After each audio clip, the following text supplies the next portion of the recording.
Hey everyone, welcome to our Training Blueprint podcast. Today we are here with myself and Deanna. Hello. We're going to be talking about training specifically today. Last week we spoke on nutrition and the week before that we spoke about our goals. So if you haven't seen our Training Blueprint series, feel free to listen and look at the series. We do have it somewhere in our channel.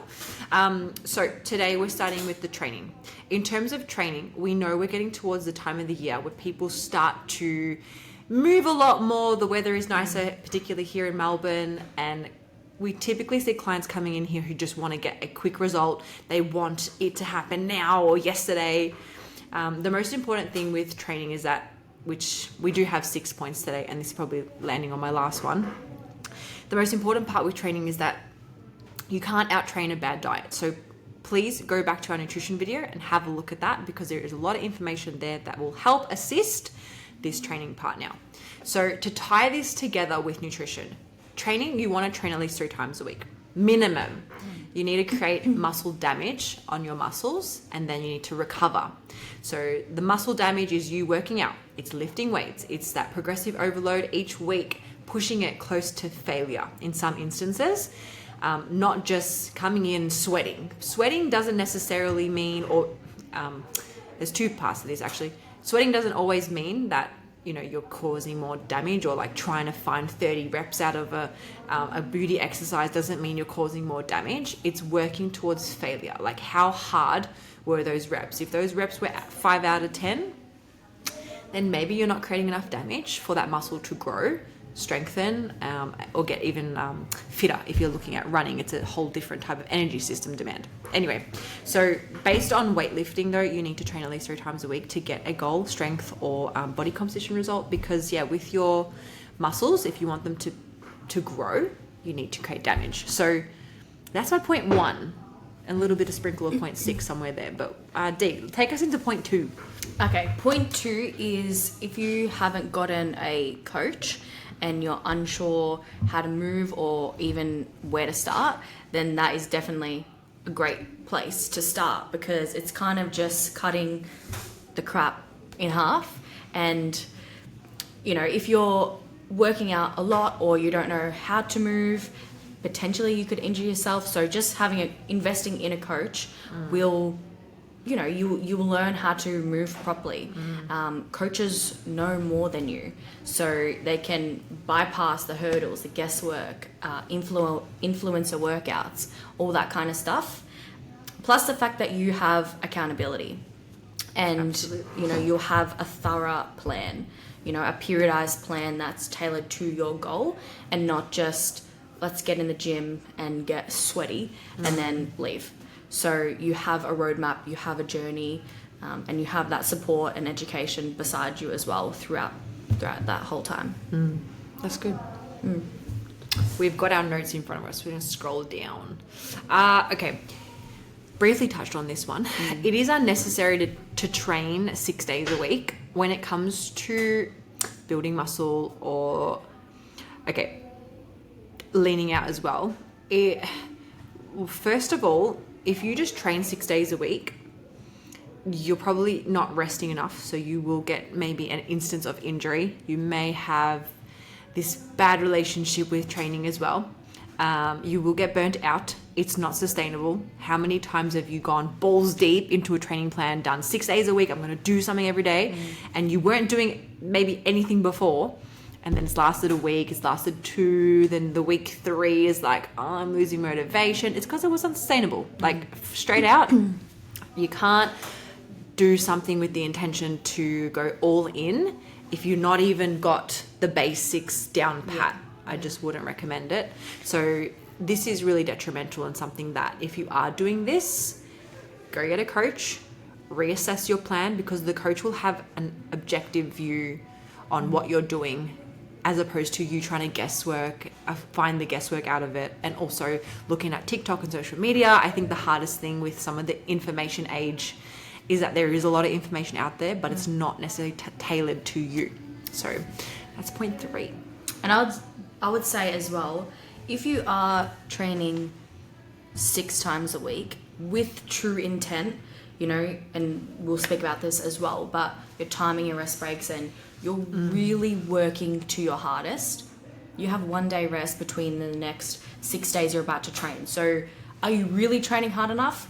If you were to just train as a minimum 3 to 4 days ideally, and you're training hard, you've earned your rest, and you're gonna get far better results that way than just doing 6 workouts per week 100%. and busting your ass and just getting frustrated because results may be stagnant. So kind of quality over quantity again. Yeah, earning that rest is super important. It's the same whether you're in the gym and you're training 3 times a week, and between rests you're either scrolling on your phone. So are you really attentive and training with intent in your session? Are you just like going from superset to superset to superset? So you're really training hard enough on that exercise, and then you're just doing junk volume. I think, yeah, and like really being more present in your sessions are going to help you train with more intent, as opposed to just training to train, training to sweat, training with the wrong mindset, like going into your sessions to burn calories as opposed to build muscle, which is actually our point 4. Muscle is metabolic. So the more muscle you have, the better it is for body composition. And this is why you see usually people who are in the fitness industry typically have a really big appetite, because they have more muscle, because their muscle needs food. And then you have these people in the industry who are eating more frequently, and then you've got other people going, how could they eat so much? It's like, oh, because they just train. But it's not because you just train, it's because they have more muscle. And this is why doing cardio is also not enough. You can do cardio, not enough to get a body composition result. You can do cardio, but you burn calories in the moment, as opposed to constantly burning calories at rest. So there's cardio in the moment, you burn the 500 calories, and then there's a day where someone who has more muscle, and they will burn 500 calories more in the day because they have more muscle. So I hope that makes more sense for some people out there confused about that. And our next point is resting too much or scrolling. The opposite. Yeah, on your phone. So this is during your sessions. I feel like rest periods can go one or two ways. You're either resting for too long and getting distracted by, scrolling on your phone or chatting to someone at the gym. Mainly it is actually scrolling on your phone. It's a bit both. Yeah. Or you're not resting enough, and therefore are you really pushing hard enough in your set? So if you don't already have a coach, then plan out how your workouts are going to look and what your split is going to look like and what you're going to train on what day, and then time your rest periods accordingly so you can truly give your all in your set. Otherwise, if you're scrolling too much, you're out of the headspace. And if you're not resting enough, you can push harder. Yeah, I feel like when I personally scroll, I have to catch myself a few times, because I might get a message and it might be important, or it might be something on social media that catches my attention because I'm changing songs on my Spotify or my SoundCloud. So it catches me off guard, and then I'll open it, and then I'm in now work mode, or back to doing something else on my phone as opposed to working out. And the best workouts usually that I have are the ones where I'm not on my phone.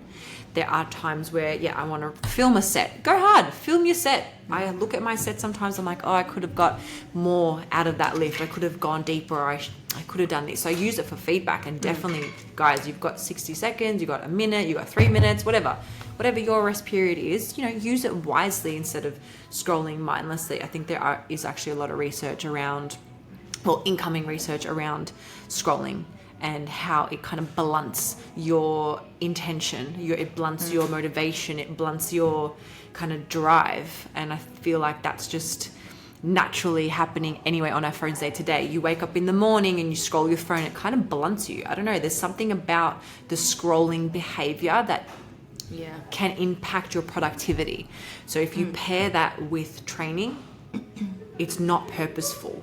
So use your technology with purpose. Have barriers. Be disciplined with your technology, because I do think the tech that we have interrupts our drive for certain things. So just a little note. Do you want to do number 4 or 5, whatever that one is? Yeah. Yes, so the next one is cardio. So I feel like with cardio, it can kind of, there's always a little bit of a mixed, you don't need to do cardio, or you're either busting your ass and just doing endless amounts of cardio. And I've been, I've done that. I've just thought, okay, lose weight, I'm just going to go on the cardio machines, 20, and then maybe I'll do some weights afterwards. Or you'll get people out there that are saying, like, you don't need cardio, just do weights. But it has its place. If we're talking about the umbrella of health, it has its place for your cardiovascular system. And yeah, it's super important as well. I think the fact that maybe many people don't really know where the fat goes, and you could probably go deeper into this, but essentially fat is oxidized. So when you are on the treadmill and you're getting sweaty and you're breathing, it comes out through your oxygen. Yeah, Am I correct? So the fat needs oxidization, the process of oxidization. So you and your respiratory system in a huffy puffy state, which is why they have the fat burning zone. Anyone who has been to any group fitness class at a Genesis will have the coaching zone, or at another group class where they're monitoring your heart rate and they have a fat burning zone. That is true. Typically it's around 120, I'm going to say 120, 125 to about 145. And then you've got like over 145 to 150 is like into max heart rate training zone. That's like really getting into a high intensity zone. So your fat burning zone, if you're doing steady state cardio, if you can keep it around that 120, 125 plus mark for a certain amount of time, you're in a fat burning zone because the respiratory system is being taxed and therefore your fat is being oxidized. When you lose 10 kilos, where does it go? That's always my question to someone is like, when you're looking to lose body fat and you've lost body fat, where has it actually gone? We didn't just train and the body fat went. It was being oxidized because the sessions that you were doing were pushing you into a fat burning zone as well. You don't really train for fat loss. You train to build lean muscle tissue, and your nutrition is complementary onto that. But cardio has its place, and when you want to push, which is why you see a lot of bodybuilders and a lot of bikini models who are on their cardio machine because they need to get into a fat burning zone and also, that is also an extreme example. They also need to do 1 million steps a day just to keep their energy in a deficit. But regardless, yeah, there's an oxidization of fat being happening with cardiovascular systems being used. Yeah. Plus the fact that, you can get, like, your cardio doesn't have to be on a treadmill in a gym or on a rower or, I was going to say a Skywalker. Skywalker? We're in Star Wars now. Stairmaster. Oh God! Today's been a verbally not great day for both of us. It doesn't have to be just on machines. You can go for interval runs at an oval, or if you don't like to run, then you could just be in nature. So it's a nice change from being in the gym as well, and being out in nature and having fresh air. For mental health and stuff, there's the element of like the cardio element where you're using it to be in the fat burning zone, but then there's also the element of cardio where you're using it for mental health purposes. When it comes to reaching the goals of training, I think the cardiovascular system is perfect. It's important to nourish and utilize, because the better your cardiovascular system, also the better your rest periods between sets. So let's say you want to push harder from set 1 to set 2, you need to have rest between them. If you've got a good cardiovascular system and you're recovering quicker and more efficiently, then you can go harder in set 2 in those next 60 seconds. Then you've got set 2 to set 3. If you have a better cardiovascular system, again, you can go harder in that set 3. If you don't have a good cardiovascular system, every single rest break, you potentially will be looking for air, and you won't be able to go harder because you've already exhausted yourself. This doesn't mean you can't work out of that zone. It just means you need to train your cardiovascular system, because that respiratory heaving response is your body doing its job, and it's a good thing to happen, but you need to build that tolerance up and up and up, because if you want to get more body composition results, better progress, better strength, better whatever it might be, because it does relate to strength too. Like you think of the extreme end power lifters, or just in the gym you want to go from a 40 kilo squat to a 50 kilo squat. If you can't recover cardiovascularly between 40 kilos up to then 45 and then set 3 into 50 potentially might be what you do with your weight stacks, then yeah, you're going to struggle to do those 6 reps, because if you're training properly, those 6 reps of 50 kilos should be hard. And obviously relative, for someone's hard it might be 60. For me, 6 reps of 60 is pretty moderate. For something like more intense for me would be more of the 70 and the 80 end of 6 reps. That would be more taxing for me.